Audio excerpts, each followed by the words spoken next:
Já, utanríkismál alltaf að verða mikilvægari út af hörmungar atburðum út í heimi og svona valda, ég segi ekki skiptum, en svona valda sviptingum í alþjóða samfélaginu, þörf á endurskoðun á öryggisstefnu allra ríkja í okkar heimshluta allavega.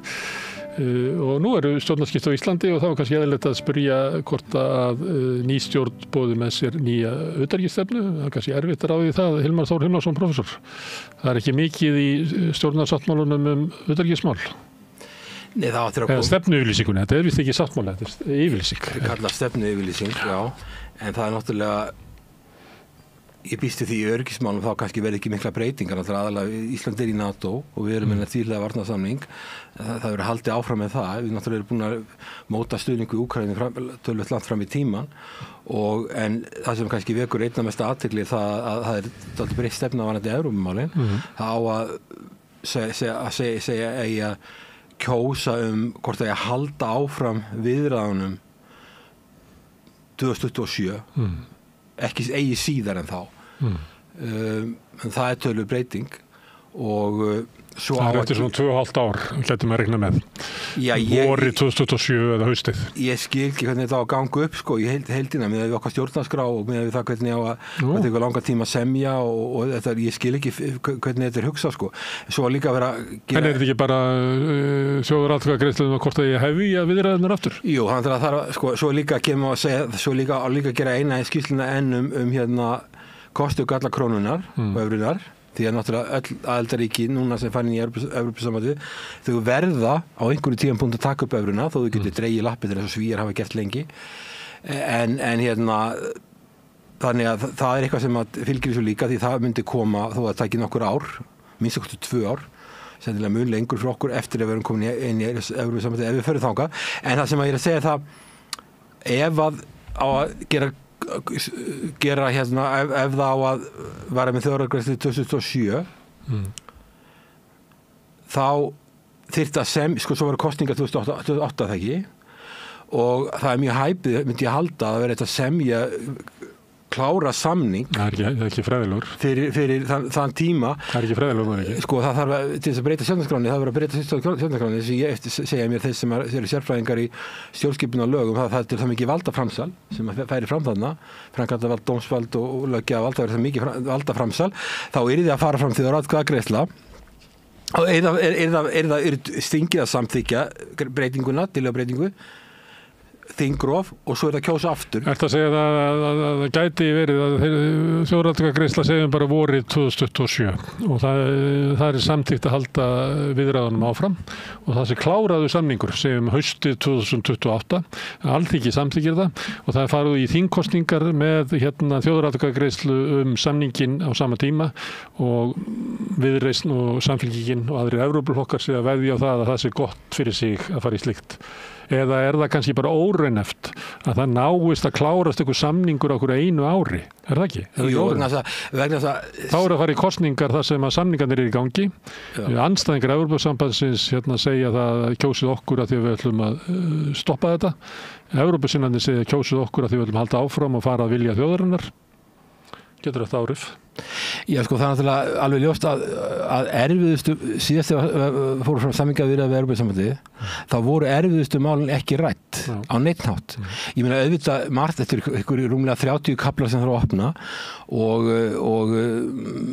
töluvert af þessu er eitthvað sem við erum þegar búin að skrifa undir með því að vera á sameiginlegum markað Evrópusambandsins. Við erum frjálsflæði vöru, þjónustu, fjármagns og vinnuafls. Það er eiginlega lengra heldur en til dæmis Jón Baldvin sem stóð nú í samningaviðræðunum með ES á sínum tíma segir að við þurfum að gera eins og í sambandi við orkumál og að við höfum eiginlega farið lengra inn í Evrópusambandið heldur en ES samningurinn gerir kröfu Já, en allavega við vitum það alveg ef við værum komið sjávarútvegsmálin undir þá það miklir hagsmunir og það erfitt mál að það myndi örugglega taka töluverðan tíma að landbúnaðarmálin myndi líka taka tíma en það er kannski sérstaklega sjávarútvegsmálin þannig að þetta myndi taka töluverðan tíma þannig að það veri fræðilega mögulegt að kjósa stjórnarskrárbreytingu og kjósa leið hvort að einhver aðildarsamningur væri ásættanlegur fyrir þjóðina, það er alltaf hægt. Þannig að þá ertu að tala þjóðaratkvæðagreiðslu eina til þess að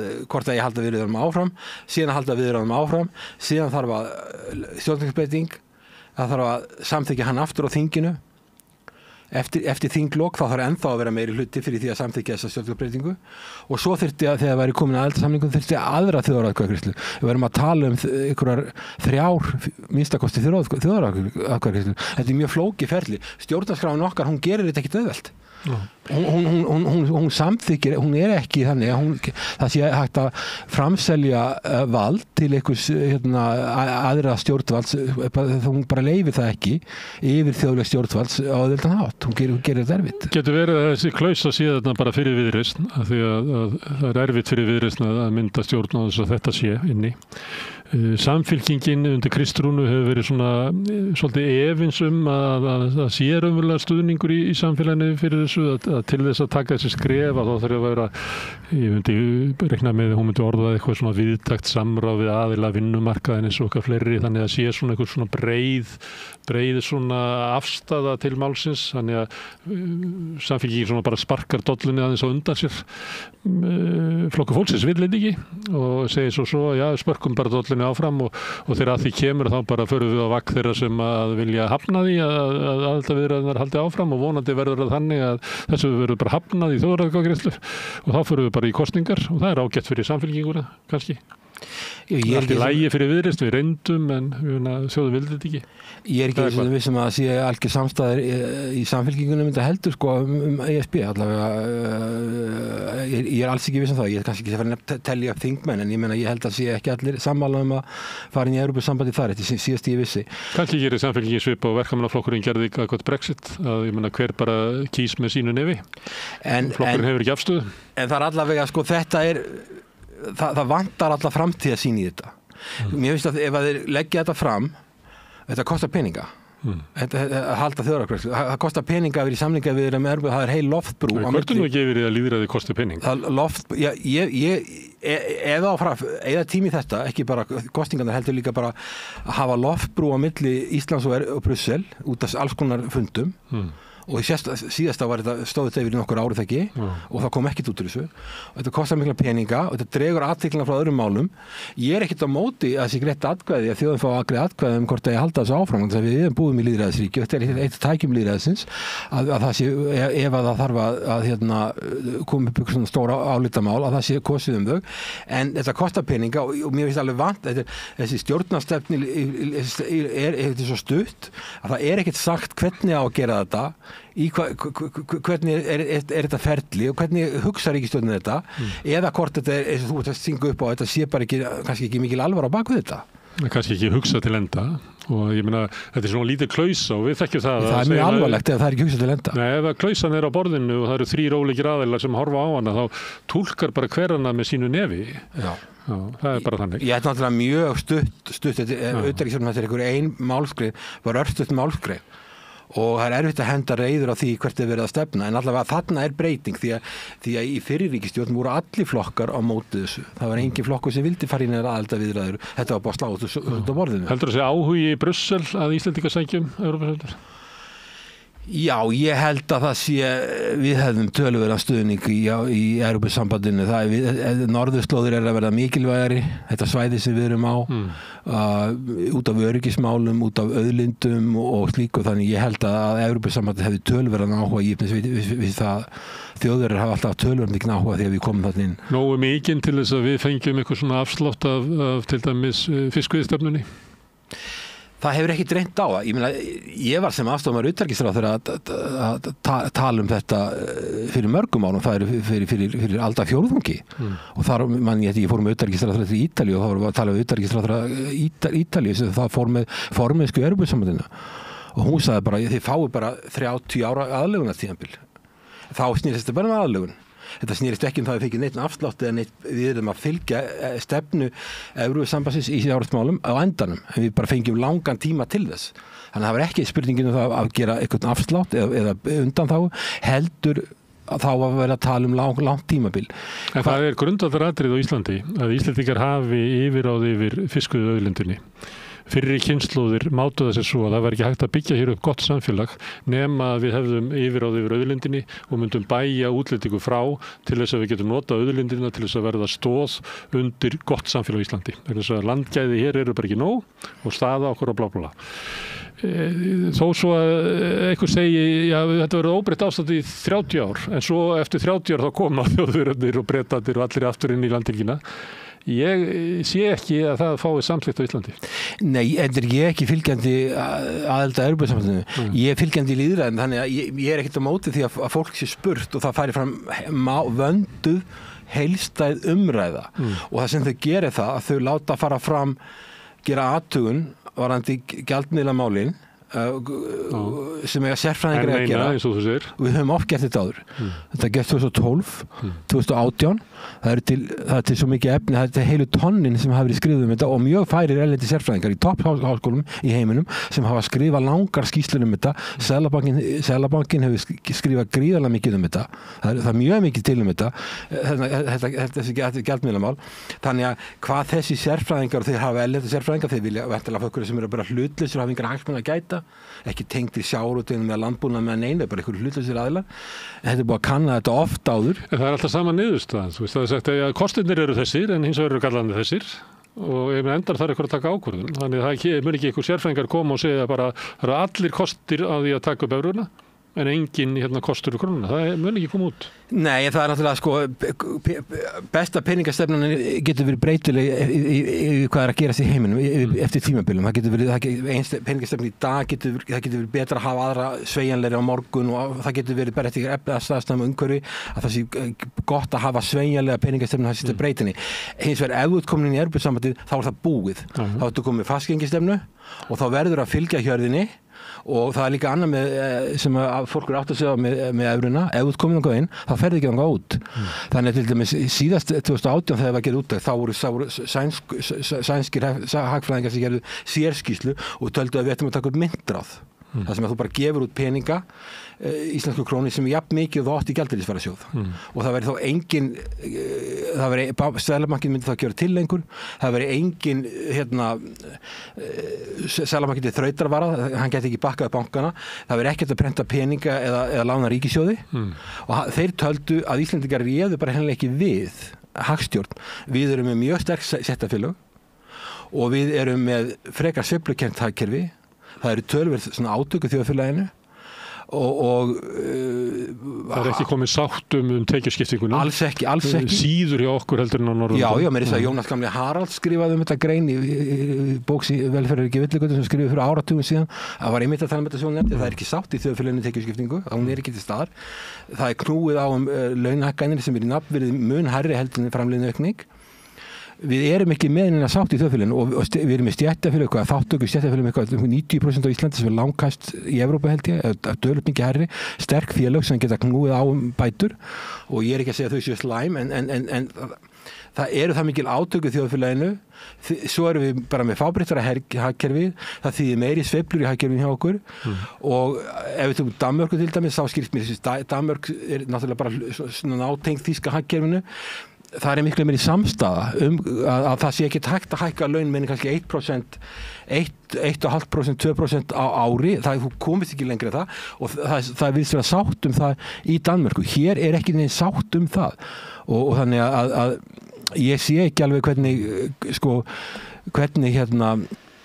ég var nú bara er að skrifa kafla með þetta núna ég var bara að lesa greiningu á íslenska hagkerfinu frá 1959 og þá var einmitt verið að tala þetta aftur launahækkanir, umfram framleiðsluaukningu og átök og allt þetta líka halli á ríkissjóður er að fara í eina átt sem hendar ekki peningastefninu og svo framvegis þannig að ef við skoðar þetta þá erum við að tala bara svipuð vandamál og voru 1959 við höfum kannski ekki lært svo mikið og það er alltaf sama niðurstaðan og þessi sænsku hagfræðingar Lars Jónung sem hann var til dæmis sérfræðingur í því þegar að verið að fjalla Eystrasaltsríkin, þau tóku upp myntráð áður en tóku upp evruna og en það var allt öðruvísi, ég veit hver hann er af því að Norðurlöndin eiga bankakerfið í Eystrasaltsríkjunum það var alltaf öðruvísi á þeim að því leiti að ef þú ert með erlent bankakerfi og segjum út með sænsk bankakerfi eins og þessu löndur með í Eystrasaltsríkin að mestu lítið sænsk bankakerfi, þá ertu með backup frá sænska Ríksbank, þú hefur Seðlabanki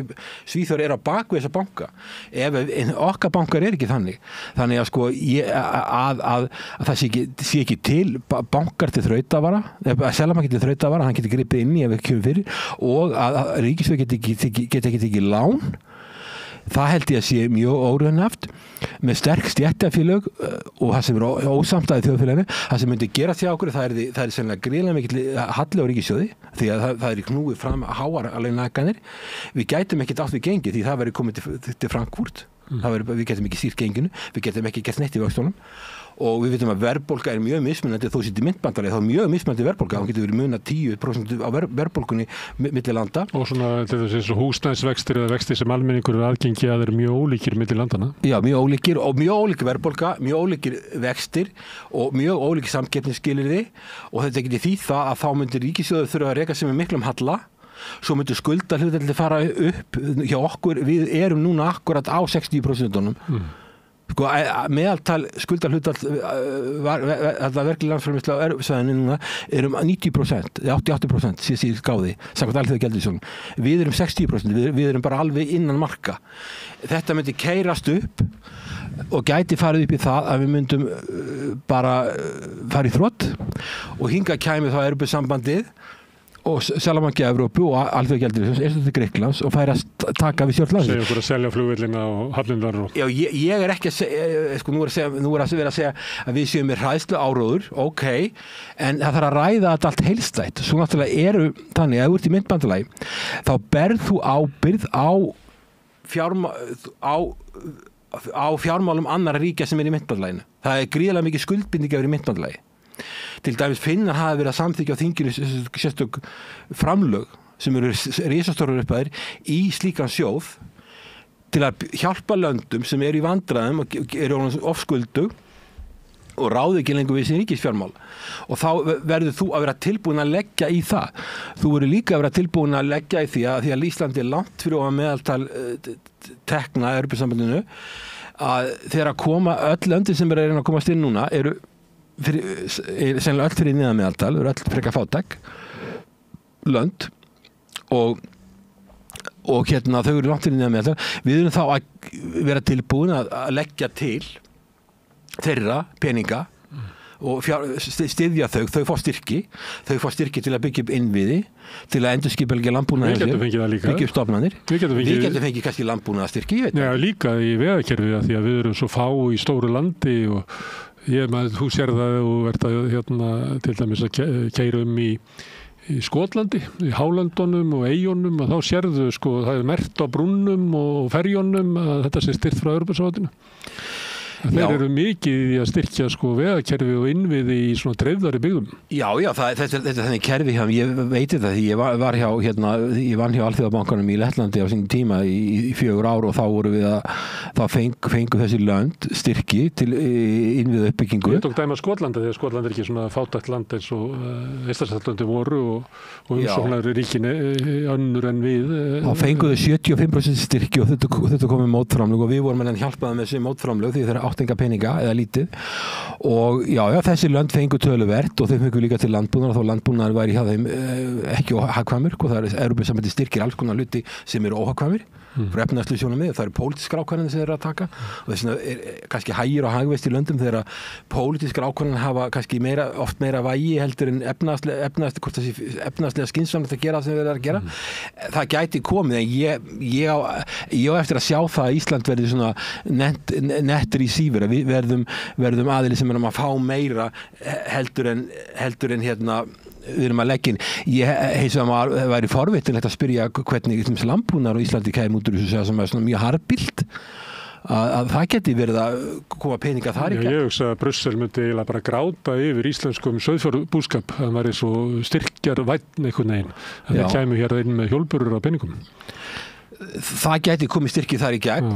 Sjávarútvegurinn okkar er ekki við erum með öflug fyrirtæki sem eru mikinn hagnað og sjávarútvegsstefna Evrópusambandsins hefur ekki reynst sérstaklega vel að takmarka sókn og hafa stjórn á fiskveiðum, það hefur ekki gengið vel þannig ég er ekki viss að það myndi verða okkur til framdráttar en allavega sko ef þú ert komið evruna þá ertu læstur í fastgengistefnu þú ert með það er bara eini stýrivextir ákveðin fyrir allt svæðið á svæðið það sem er mjög mismunandi há verðbólga við erum í landið það sem að fjármálakerfið er mjög lítið það sem er ekki pláss fyrir marga banka minna bara allt Íslandi er bara eins og lítil borg í Þýskalandi í sjálfu sér ég minna fyrir Deutsche Bank var þetta bara eitthvað lítið þannig að sko hvort við næðum samkeppni það myndi sennilega vexti myndi sennilega lækka eitthvað en ég efast að það er neitt mjög mikið til lengri tíma litið og verðbólga hjá okkur hefur farið mjög lækkandi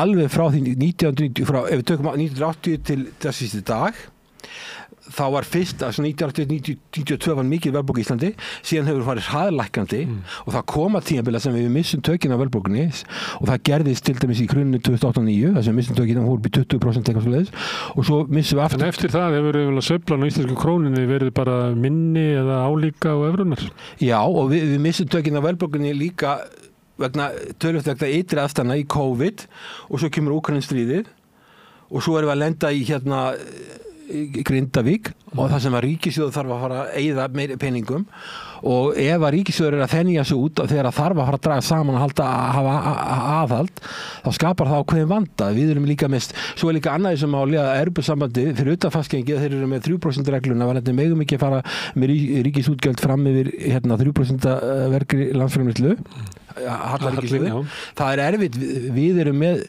tiltölulega sterkt velferðarkerfi og í samanburði mörgum finnst það ekki vera nóg það er sterkt í samanburði við flestan okkar ríki og það sem er kallað sjálfvirkir hagtefar það er að segja að þegar þú lendir í áfalli þá gerist tvennt það gerist að skattekjurnar minnka þannig að minnka tekið ríkis og sjálfkrafa á sama tíma gerist það að útgjöldin aukast því það eru fleiri sem þurfa hjálp sem hafa rétt á því gegnum atvinnuleysistryggingar og alls konar bætur og það þarf ekki eins og samþykkja lög um það er kallað sjálfvirkir hagtefar af því það þarf ekki þingi, það er ekki að fjalla um það þetta bara gerist sjálfkrafa, þetta er innbyggt í kerfið og það þýðir það að hjá okkur þegar það verða áföll þá verður meiri halli á ríkissjóði hjá okkur heldur til með þessu Eystrasaltsríkin sem er ekki minni velferðarkerfi þau finna miklu minna fyrir þessu við finnum fyrir þessu almenningu finnur líklega meira fyrir því þar það þarf bara að bera höggið sjálfur þú fer bara út á götu þú fer bara út á götu fer að betla þannig sérðu það er þannig en hjá okkur er það ekki þannig að sko að þetta kerfi Evrópusambandsins sem 3% halli á ríkissjóði það gerir ekki ráð fyrir löndum með velferðarkerfi. Þú nefndir hann að 60% að það er mörkin á hvað skuldir ríkissjóðs megi vera. Nú er það þannig að við erum þar en vaxtabyrði ríkissjóðs á Íslandi er margfalt meiri heldur en landa eins og þú nefndir Grikkland og Ítalíu að við erum eiginlega með það vaxtaumhverfi fyrir ríkissjóðs sem er þannig að 60% skuldir hjá okkur að þau eru bara ígildi þess að vera 150% skuldir á Ítalíu eitthvað slíkt. Mun það ekki lagast að vaxta greiðslur ríkissjóðs við það að taka upp evruna? Ég hef ekki skoðað það nýlega en ef ég skoða bara lánstraust Íslands þá er það mjög gott. En okkur erum við að borga svona háa vexti. Við erum náttúrulega að borga svo mikla háa vexti að þessu stór hluti af skuldinni er innanlands, er í skuldabréfaútgáfu til verðtryggðra skuldabréfaútgáfu til lífeyrissjóðanna. Vextir eru mikla hærri hér á landi, við það út af verðbólgunni. Og þannig ef það verið að taka innanlands, ef við erum að skoða það eru 100 milljarðar á ári sem við erum að borga í vexti. Ef þú ert að skoða lánstraust Ísland út af við samkvæmt Moody's Standard & Poor's þessum stóru matsfyrirtækjum þá meta þú Ísland skýtsæmilega getur sagt. Það er ekki við Norðurlöndin langt fyrir ofan okkur. Já, sko, við vorum í Tripoli, það er nú ein ástæða kannski fyrir því að hrunið var 2008-2009 að við vorum metið svo rosalega hátt þar og fengum svo mikið lánstraust, vorum með þrefalt Tripoli eða þrefalt A og höfðum þá aðgang að peningum litlum takmörkunum og það var kannski ein ástæða fyrir því að hrunið 2008 varð. Við höfðum þetta lánstraust sem að síðan var ekki raunhæft, síðan hröpuðum við niður en svo höfum við smátt og smátt verið að vinna okkur upp aftur og við erum bara með mjög þokkalega stöðu, við erum ekki komin í þrefalt eða trippulegi ennþá en hún fer batnandi. Við erum bara eitthvað stað svona Slóvaki eða eitthvað stað. En ef við erum að taka láni innanlands þá vitum við það að vaxtastig hérna, verðbólgan hérna hærri en sko svo náttúrulega líka í þessu annað það hvernig erum við að mæla verðbólgu, erum við með húsnæðisliðinni, erum við með reiknað húsalega, hvað erum við með sko þegar Evrópusambandið er að mæla verðbólgu þá þeir eru ekki með húsnæðisliðinni, þeir eru með samræmdi vísitölu neysluverðs. Þannig ef við verðum að nota sama mælikvarða á Evrópusambandið, þá værum við bara nokkurn veginn við núna verðbólgu kannski ívið hærri en sérstakur vandi okkar er náttúrulega ónýtt húsnæðiskerfi sem að veldur sko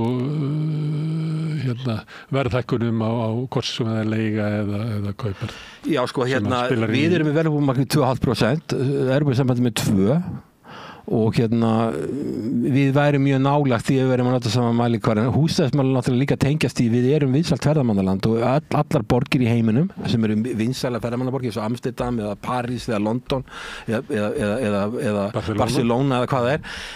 Það eru allir í þessum skelfilega vanda, það er fólk sem á fasteigni getur leigtar í skamman tíma á mjög háum verðum og þá fer bara að því að verðeignar hlýtur að tengjast til lengdar hvað tekjumöguleika þú hefur og ef þú ert komin allt inn með mjög mikla tekjumöguleika í svona vinsæla ferðamannastæði sem Ísland er það, hefur verið það að þá fara verðin mjög hátt og það verður erfið og leigumarkaðin verður erfiður og fasteignar verður hækkar og við erum bara með þetta og hvernig þetta er að breyta því, við höfum verið að reyna að efla okkar ferðamanna innan líka.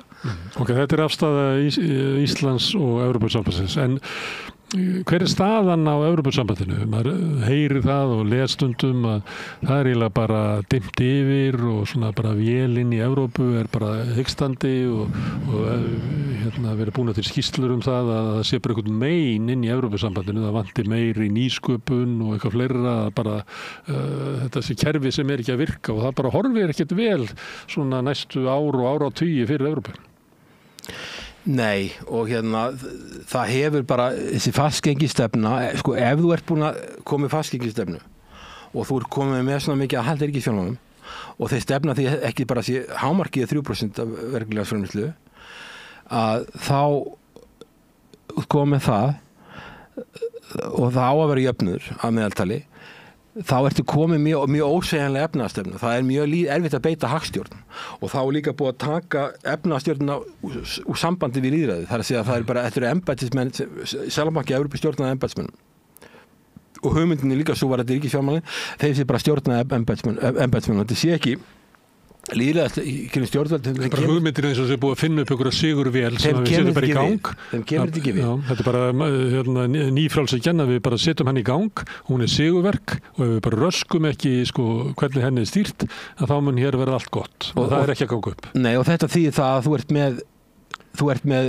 mjög lítinn hagvöxt, þú ert með lönd sem að við vorum að tala 60% verið mikið hjá okkur, lönd sem eru komin yfir 200% eins og Grikkland, svo er líka stór lönd núna eins og Ítalía og Frakkland í mjög erfiðri stöðu, sérstaklega Ítalía en líka Frakkland og þetta eru annað og þriðja landi og svo ertu með Þýskaland sem er ekki eiginlega með neitt hagvöxt, þeir eru komnir þeir eru á svipuðu róli og við heldur lakari, þeir hafa verið svona aðal fyrirmyndinni og svona vélinn í þessu öllu saman þannig að þetta hefur bara þessi efnahagstefna hefur þýtt bara mjög lítinn hagvöxt mjög lítinn og Mario Draghi var það ekki hann sem kom með skýrslu samkeppnisskýrslu og hann var að segja það þegar hann var að kynna skýrsluna og sagði, við hefum ekki mátt að tala helst um hagvöxt í Evrópusambandinu í 2 ár þetta er bara feimnismál að tala um það þetta er bara dautt, steindautt allt saman og það er vandinn, steindautt hagkerfi og svo bætist náttúrulega við núna ástandi í Evrópu þegar þarf að gefa í að þá erum við með stríð í Evrópu og það er verið á að fara að draga peninga úr hagkerfinu inn í hernaðarútgjöld og það hjálpar ekki til heldur þannig að núna þyrfti Evrópa raunverulega að fara að gefa í og hann var að tala um að 800 milljarða evra lán á hverju einasta ári til þess að auka samkeppni og þá er væntanlega styrkja ný fyrirtæki og frumkvöðla og allavega og Evrópusambandið þegar eru alltaf skulduð þannig að þetta vera sameigilegt allara landana mér líst ekki tvolega vel á þetta. Ég held að sko, ef þú ætlar að hafa efnahagsuppbyggingu og ætlar að örva hagvöxt, þá þarf það aðalega að koma í gegnum engageran, en ekki gegnum einhvern skrifstofubákn í Brussel sem tekur frumkvæðið. En Evrópa í svona ákveðnum vanda eins og kemur fram í Draghi-skýrslunni og svo sem endalausum úttektum á efnahagsstöðu Evrópu. En á sama tíma stríð í Evrópu og hvati til allra stjórnvalda að auka útgjöldin til hernaðar upp í 2% og yfir það sem að mun leiða til þess að það verður tekið fé úr svona grunnkerfum samfélagsins og flutt yfir í hernaðaruppbyggingu sem að mun ekki auka hagvöxt frekar. Þetta svona staðan og tengist því sem að annar hluti af utanríkisstefnu þessar ríkisstjórnar sem að ég ætla nú bara að vitna í það sem ég hef heyrt þær segja. Kristrún Frostadóttir talar nauðsyn þess að endurskoða öryggisstefnu okkar sem þú haldið því fram að þarf á því út af breyttum aðstæðum heiminum að endurskoða. Ég veit ekki hvort að hún hafi svona sömu hugmyndir og þú hver geti verið endurskoðunin í hverju fælst og ég talað þarf á því að endurskoða öryggisstefnuna, endurskoða bara stöðu okkar í NATO og svona horfa á það hvað ólíkir hagsmunir sem að ríkin hafa þar inni. Þegar Þorgerður tók við lyklunum af Þórdísi Kolbrúnu þá eiginlega þakkaði hún henni fyrir að sko hennar utanríkisstefnu og var mjög ánægð að taka við henni og gaf henni eiginlega svona hæstu einkunn fyrir það hvernig hún hefur rekið sín utanríkismál meðal annars út af Úkraínu sem að birtist í því hún kallaði sendiherrann heim frá Moskvu og hún tók þátt í mótmælunum í Georgíu og hefur verið svona frekar herskáf, hún talaði það, hún talaði alltaf eins og herfóringi og Þorgerður svona hældi Þórdís Kolbrúnu fyrir hennar stefnu og Þórdís Kolbrún sagði það að Þorgerður Katrín hefði alltaf verið sinn besti stuðningsmaður í þinginu við þessu utanríkisstefnu. Þannig að þessi ríkisstjórn mun halda áfram, ef maður lesi í þetta, að öllum líkindum, halda áfram utanríkisstefnu Þórdísar Kolbrúnar og ef það endurskoðun í öryggishagsmunum okkar, þá verður að líklega í anda þess sem að Þórdís Kolbrún hefur kallað eftir, sem aukin framlög til hernaðar, að við séum, ég man ekki hvernig hún orðar það, verður bandamaður í NATO sem svona orðalagi yfir það að við að fara að venja okkur við það að verja miklu hærri uppæðum í öryggismál og hernaðaruppbyggingu. Hvað hefur eitthvað svona sans fyrir því hvort að það sé vona á einhverju svona breytingum í utanríkismálum að þessu leyti eins og við horfum á öryggismálin? Sko, ég hef alltaf verið fylgjandi því að við séum í Atlantshafsbandalaginu eða NATO og við séum með tvíhliða varnarsamning en það ekkert vandalaust og við vorum að tala Evrópa og eitt vandi Evrópu sá að hagsmunir Bandaríkjanna sem að leiða NATO og Evrópu fari ekki alltaf saman og það komið alltaf pyrringur í Þýskalandi hvenær alltaf þýsk stjórnvöld að fara að vinna eftir hagsmunir Þjóðverja frekar hvernig á að fara að hugsa okkur en ekki þá í Bandaríkjunum sem hafa aðra hagsmuni og í stórveldasamkeppni út allan heim, eitthvað 700-800 herstöðvar út allan heim og hafa allt annað að djenda heldur en við og sko ég held að við þurfum að auka okkar vegna þess sem hefur gerst að gerast, þá þurfum við að hugsa okkar öryggi. En mér finnst ekki að það sé verið að hugsa okkar öryggi, til dæmis, ég held ég að sagt að við áður, við erum með hvaða tæki höfum við til þess að hugsa okkar öryggi, við erum land sem við erum ekki Eystrasaltinu, það sem þegar orðin átök, svona shadow war. Það verið að skera á kapla, það byrjaði með því að Nord Stream 2 var sprengt í loft 10 milljarða fjárfesting, gasleysla sem frá Rússlandi til Þýskaland sem eyðilega þýska hagkerfið að stórlaskaða og það ekki ennþá hefur ekki jafnað sér eftir það. Og ekki komið ljós hver framtíð ódæðið? Já, það er allavega ekki búið að sanna neitt í því og þeir sem hafa rannsakað þetta vilja helst ekki tala um það eins og Svíar til dæmis og en við þurfum að hugsa okkar hagsmuni og við á sama tíma og verður að skera á sæstrengi þá landvíkisfjöllin að segja sko þeir hafi ekki olíu á skipin og þeir hafi ekki og svo sveimar þessi eina flugvél ef hún ekki biluð þá sveimar hún við Miðjarðarhafi og ef hún að gera það þá hún ekki að fylgjast með okkar hagsmunum og við erum að leigu þyrlum. Já, og við þurfum að efla, við þurfum að skoða þessi öryggishagsmuni út frá okkur eigin forsendum, út frá okkur eigin hagsmunum og ef við erum tilbúin að leggja eitthvað að mörkum en gera þá eigin forsendum og svo með Úkraínustríðið. Þetta má ég að spyrja þig, Hilmar, ertu þá að segja það að þegar Þórdís Kolbrún að tala svona aukin framlögu aukna athygli í öryggismálum, að þá sé hún að leggja það til að við gerum meira því sem að Bandaríkin vilja?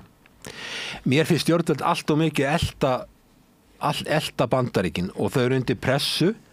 Ég get alveg ímyndað mér það, ég hef sjálfur sótt leiðtogafundi NATO og sótt NATO-fundi að þá eru allir ráðherrar undir pressu að þeir sitja við hringborð og segja frá því hvað þeir sé að fara að gera og þá eru þeir að pressa á öllum að vera verðugur bandamaður sko. En þá þarftu að ef að þú vilt ekki verða svona follower eða elta hina í einhvern hjarðhegðun, þá verður að taka okkur forystu. Og þá þurfum að taka forystu út frá okkar hagsmunum. Við ætlum að leggja til að NATO á eigin forsendum. Og það eru NATO hefur hagsmuni og við líka. Og við vitum það alveg út af því hvað að gera svona ára sem Donald Trump vil fara að kaupa Grænland aftur, ætla bara að taka Grænlandi helst, að tala það. Að það vantar mjög mikið eftirlit og náluslóðum og okkur vantar að fara að fylgjast með okkar sæstrengjum og okkar hagsmunum kring og fyrst við fórum í það að kaupa vopn í þessu Úkraínustríði. Og það er ekki verið að gera það finnst mér og svo líka er verið að pukrast með hluti til dæmis þegar var skrifað undir þennan samning í Úkraínu 25,5 milljarða þá fann ég hann á heimasíðu Zelenski en ég sá ekki neitt á heimasíðu stjórnarráðsins allavega ekki þá þannig að sko við þurfum að taka málin svolítið í okkar hendur og ég held alveg að ef við gerum það þá verið tekið tillit til þess en ég hef ekki séð En Þorbjörg Katrín ekkert líkleg til þess að gera það því að hún eiginlega kemur inn í ráðuneytið og eiginlega bara að fagna því sem að Þórdís Kolbrún hefur gert. Já, hún tala óðanlega mikið að halda alls konar samráðsfundi sem mjög mikilvægt en hún varnarmálaráðherra hönd Íslands en hún hefur engin tæki til að sinna varnarmálum. Það dómsmálaráðherra sem fer með bæði sérsveit ríkislögreglustjóra og landhelgisgæsluna. Þannig að þú vildir fá kannski varnarmálaráðherra?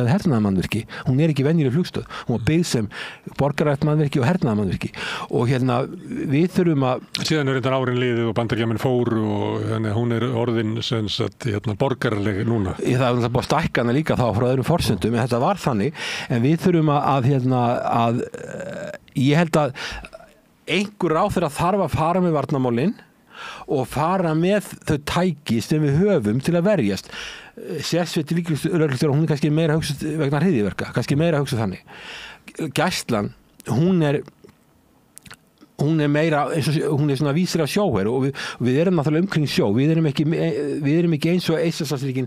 Hún er það náttúrulega ekki, hún er náttúrulega fyrst og fremst hugsuð til þess að gæta fiskveiðilögsunnar og sem öryggisatriði fyrir fiskiskipaflotan, eða ekki? Eftirlit, björgun og hún er vopnuð. Það er eitthvað mjög lítið en það er eitthvað heldur bara annað varðskipið allavega síðast Freyja var ekki með fallbyssu en hérna ef þú ætlar að vera með löggæslu og ég tala nú ekki með að verða átök ef það er eitthvað skip til dæmis ef það er eitthvað skip sem er að sigla hérna í kringum okkur nála sæstrengjum og þú ert að taka þetta skip þá gerir það ekki með höndunum og þú þarfst að hafa eitthvað opn og vonandi það ekki að beita þeim en ef það þarf að taka þú þarfst ekki endilega herskip til þess að eyðileggja sæstrengi þú getur verið með togara með troll eða með flutningaskip með akkeri sem er að varpa akkeri á óheppilegum stöðum og draga það eftir sjónum við þurfum að hafa einhvers konar tæki til þess að löggæslu og þá einhverja möguleika til þess að þvinga fram aðra hegðun ef við þurfum á því að halda og þú gerir það ekki algjörlega vopnlaus þannig að ég meina sko, þetta er volið viðkvæmt mála hér á landi ég man þetta því það er ekkert þegar nokkur mánu þá höfðu Normenn látið einhverjar vélbyssur, hríðskotabyssur sem er alltaf að láta okkur hafa annarkvæmt að gefa okkur eða er að láta okkur hafa það á einhverjum afslætti þetta voru nokkur 100 byssur, það var stóð til að minnir að landhelgisgæslan átti að fá hluta af þeim og síðan átti sérsveitin að fá hluta og þetta var ógurlegt deilumál hér á landi og það engin samstaða þetta sem við vilja bara hafa landi algjörlega opið. Nefnir það, þá var þeim skilað en síðan þegar það var Evrópuráðsfundurinn í Hörpunni að þá keypti löggan annað eins, þannig að endanum komu vopnin til landsins. Já, ég held að það sé alveg óhjákvæmilegt fyrir okkur að vera með sko þannig að þá líka að þjálfa þá aðila sem að fara með þessu vopn og það þarf að passa að þessi notu á réttan hátt. En við getum ekki verið algjörlega á berskjölduð hvað þetta varðar. Við verðum að hafa einhver vopn. Það mun verða svona umræða þetta, breytta öryggistefnu og verður meðal annars rekið innan úr þinginu af fyrirverandi utanríkisráðurum eins og Þórdísi Kolbrúnu og Bjarna Benediktssyni. En það þarf stjórnkerfisbreytingu. En það er kannski ekki að sjá alveg fyrir hvernig þessi ríkisstjórn mun bregðast við með þessu 3 flokkum. Þótt að maður gerir ráð fyrir því að Þorgerður Katrín sé meira og minna með utanríkisstefnu Sjálfstæðisflokksins. Ég held að fyrir utan Evrópumálið þá engin munur á utanríkisstefnu Viðreisnar og Sjálfstæðisflokksins. Sem og yfirleitt bara svo utanríkisstefna sem að Bandaríkin rétt okkur. Já, sko, það eina sem að gera núna er það að núna er krafan meiri framlög og þá er spurningin hvernig bregðustu við fyrir við að leggja peninga inn á eitthvað svona sjóði hingað á þangað til að kaupa vopn eða gera eitthvað eða notum við þess að peningi það eins og síðast ríkisstjórn var að gera ég sitt í utanríkisráðuneytinu ég millifæri peninga ég þarf ekki að gera, ég bara millifæri peninga þanga og þá erum við góðir eða erum við að reka utanríkisstefnu sem þannig að við hugsum ok, hér eru okkar hagsmunir við erum með þessar risastóru efnahagslögsu risastór og við ætlum að hjálpa NATO og við gerum þetta með því að byggja upp eitthvað sem kemur okkur líka til góða.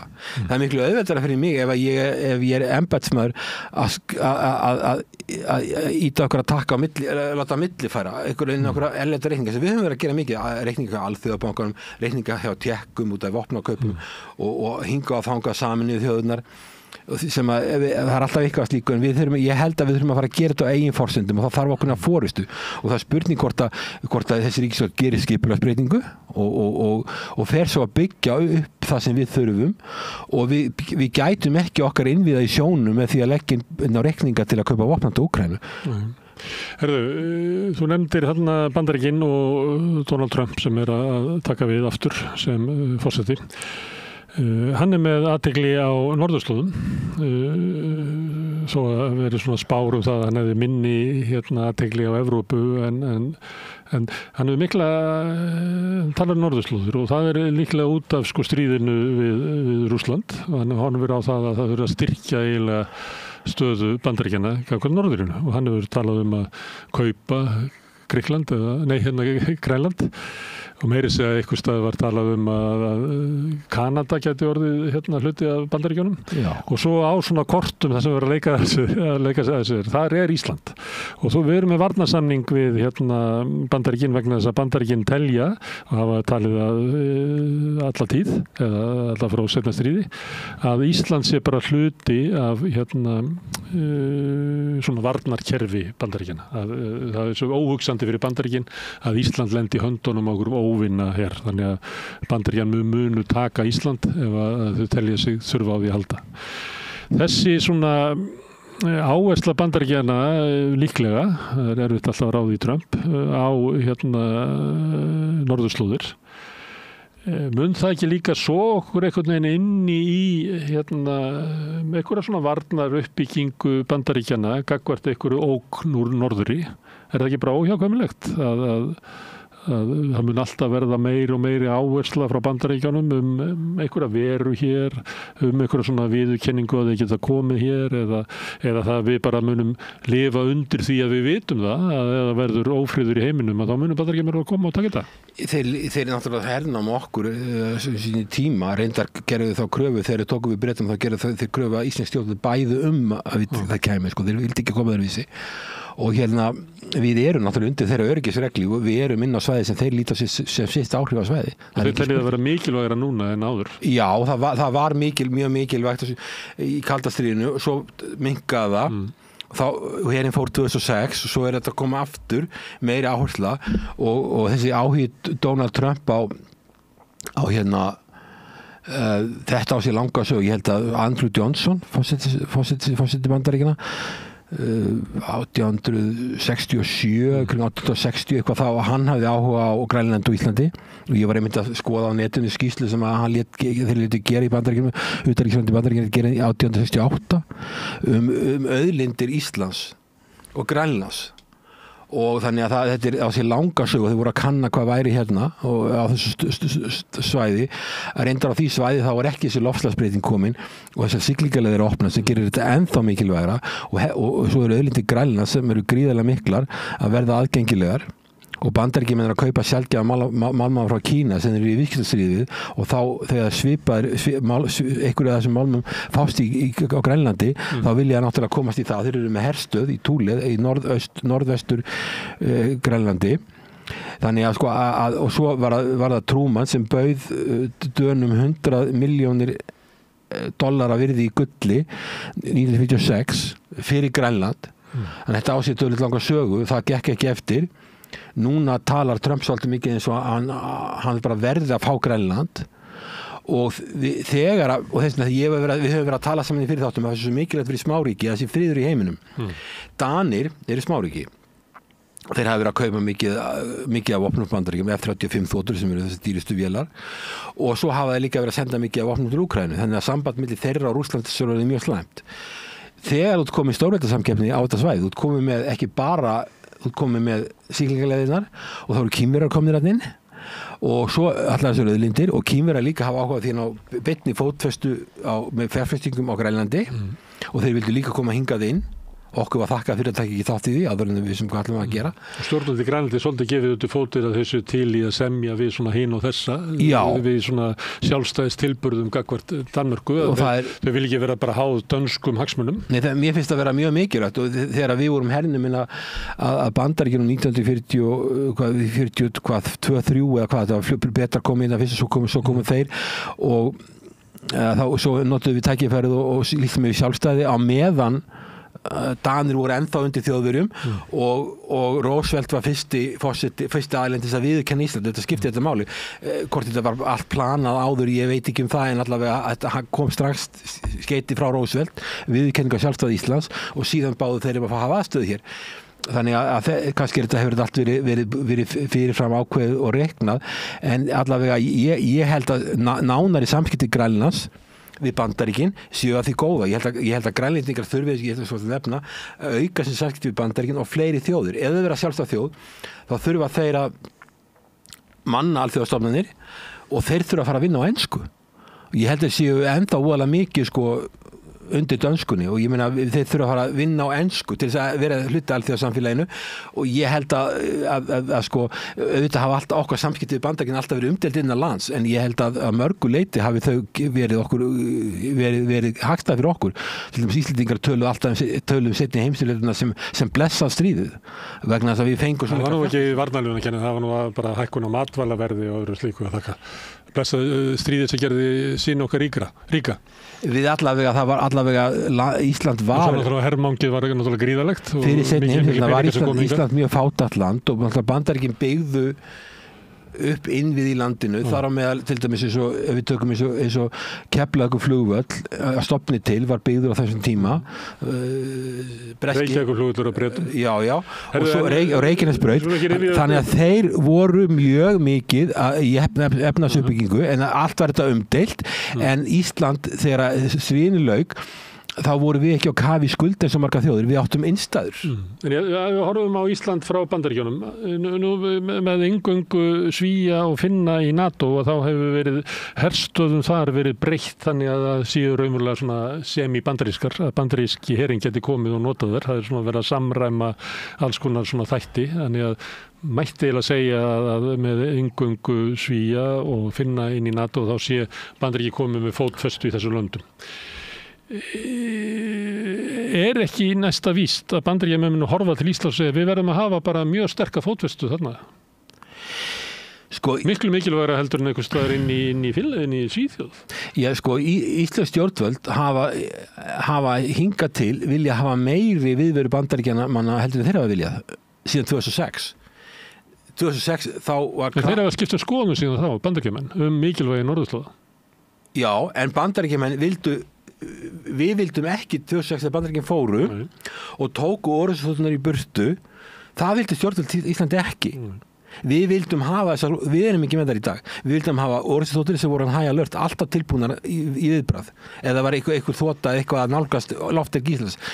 Þannig að ég held að sko það sem á Keflavíkurflugvelli í dag sé minna heldur en að íslensk stjórnvöld myndu vilja. Þau vilja hafa meira. Og íslensk stjórnvöld eru núverandi flokkar og fyrirverandi flokkar og eiginlega mikill meirihluti Alþingis. Það eru allir á Alþingi sem að vilja aukna viðveru bandaríska hersins. Það er ekki hægt að sjá að það sé neinn flokkur sem að væri gegn því. Það er 63-0 kosning á Alþingi. Það er allavega þannig að ríkisstjórnin sem hafa verið undanfarið hafa freka vilja að það sé meiri viðvera, ekki minni og það var alltaf lögð mikil áhersla á loftvarnir sem hefum ekki haft núna nema bara endrum og eins, eitthvað svona loftrými skærsla endrum og eins og ég hef ekki og ég meina til dæmis bara það að núna kom í Helguvík öðru hvoru kjarnorkukafbátar, þau eru kjarnorkuknúnir, einhvern tímann hefði því verið mótmælt. Það er ekki gert í dag. Þannig að sko ég held að séu mjög margir sem vilja bara hafa meiri viðveru og líta á það sem öryggi, þó þetta getur náttúrulega verið allt sem að tvíekja því að ef þú ert farin að byggja stórar olíubirgðastöðvar nálægt þéttbýli og þú ert komið með alls konar birgðastöðvar, við vitum það í stríðinni í Úkraínu, þá var mikil áhersla lögð á það að eyðileggja birgðastöðvar en allavega það þú gerir Ísland að skotmarki þú getur, þetta er tvíeggjað en allavega við erum með þetta tvíhliða varnarsamning og við erum með ákveðna tryggingur á Bandaríkjunum og það er alveg ljóst að það þjónar ekki hagsmuni Bandaríkjana að einhvern annar stórveldi nái fótfestu hérna. Bara ein spurning í viðbót frá sjónarhóli Bandaríkjana. Skiptir einhverju máli frá sjónarhóli bandarískra öryggishagsmuna eins og þeir eru skilgreindir í Pentagon að Ísland gangi í Evrópusambandið?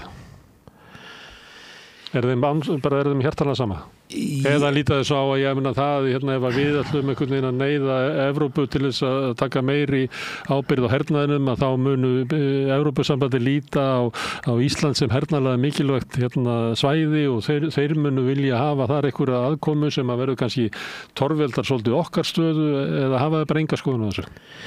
Já sko, Bandaríkin og NATO og Evrópusambandið hafa verið samstíga í því að stækka NATO og stækka Evrópusambandið til þess að útbreiða lýðræði og útbreiða okkar markaðshagkerfi, okkar hugsun, okkar gildi.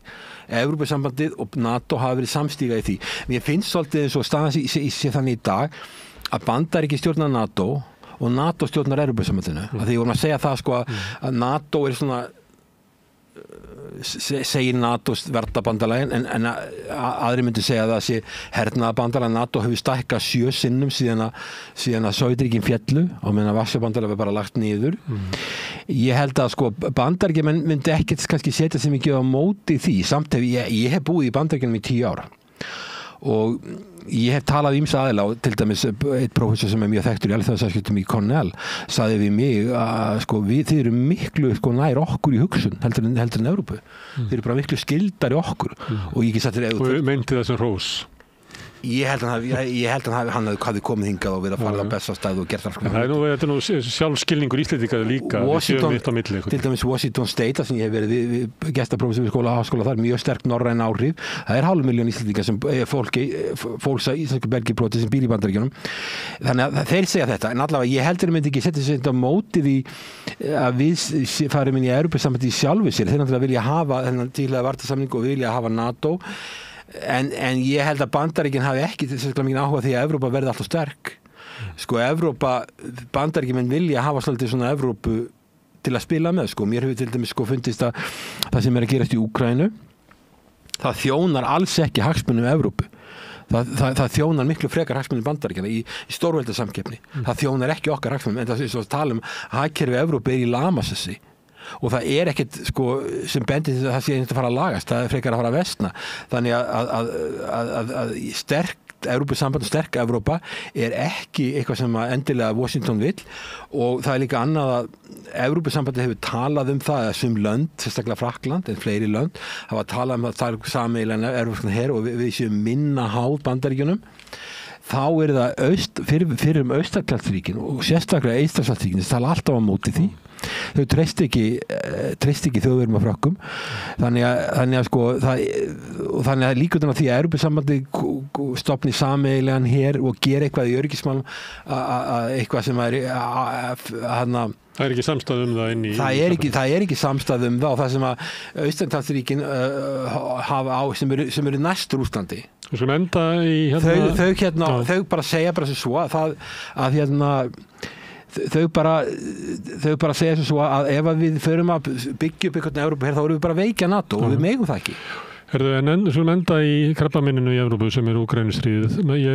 Nú stutt í það að Trump tekur við og það voru mikla getsaglir það hvort að það myndi hafa eitthvað svona úrslita áhrif framþróun stríðsins. Maður sér svona yfirlýsingar, nú bara fyrir stuttu frá Zelenský þar sem maður segir eitthvað í þá veruna, ég held að verið viðtal við Franskt blað, að það eiginlega borin von að við getur endurheimt Krímskaga eða Donbass, þau svæði sem við höfum mist. Og þannig að það svona einhver leyti finnst manni að talið sér í það áttina að það verði bara að stoppa þetta stríðið og semja eitthvað svona frið bara sem allra fyrst. Já. En hins vegar engin ómur af því í íslenskri pólitík, sko. Bara engin. Nei, og það líka þú talar þetta.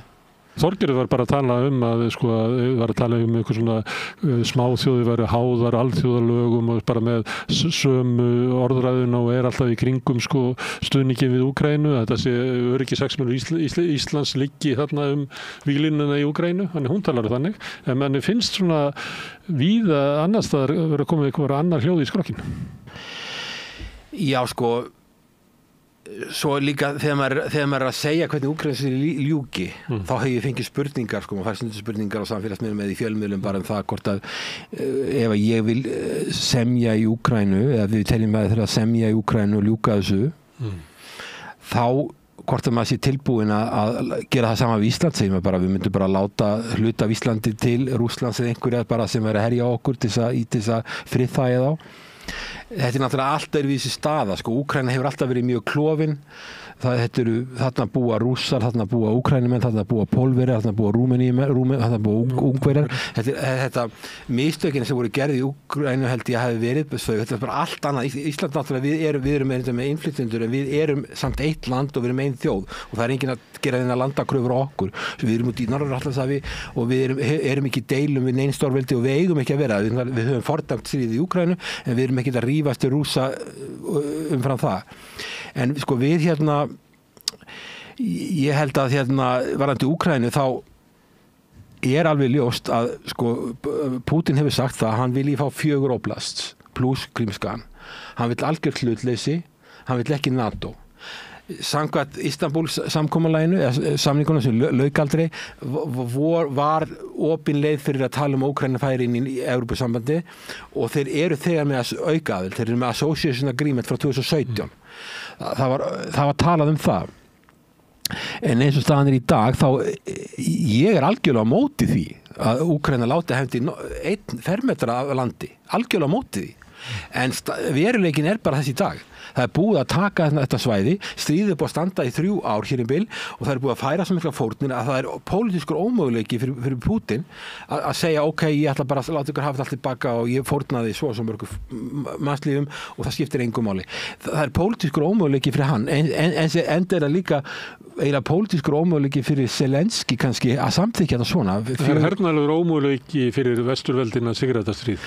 Já, ég held að sé orðið ljóst að það sé ekki hægt og ef eitthvað þá munu Rússar taka meira og held ég þó að Trump hafi sér tekin við og það geti orðið talsamband á milli Pútín og Trump sem var ekki með Pútín og Biden að þá sé mjög lítið traust. Pútín lítur svo á að Minsk samkomulagið hafi verið svikin stækkun NATO það hafi líka verið svik þó hafi ekki verið að stoppa stækkun NATO hafi ekki verið skriflegur samningur þá var það talið verið að munnlegt loforð það sé svo lítið traust til staðar að ég held að þessi stríð muni klást út á vígvellinum og það verði frekar því miður Rússum í hag. Auðvitað maður mjög á móti þessu en það var ég finnst þetta mjög sorgleg niðurstaða en þetta bara veruleikin og það voru gerð mistök að Úkraína skildi ekki vera federal state, það skildi vera reynt að hafa svona misstýrt land miðað við hversu margskipt þetta land en ég meina sko að halda þessu stríði áfram. Ég myndi efast að Úkraína geti haldið áfram að berjast meir en 6 mánuði viðbót og núna til dæmis komin krafa frá Bandaríkjunum það eða allavega tilmæli til stjórnvalda í Úkraínu að lækka herskyldualdurinn niður í 18 ár í Úkraínu.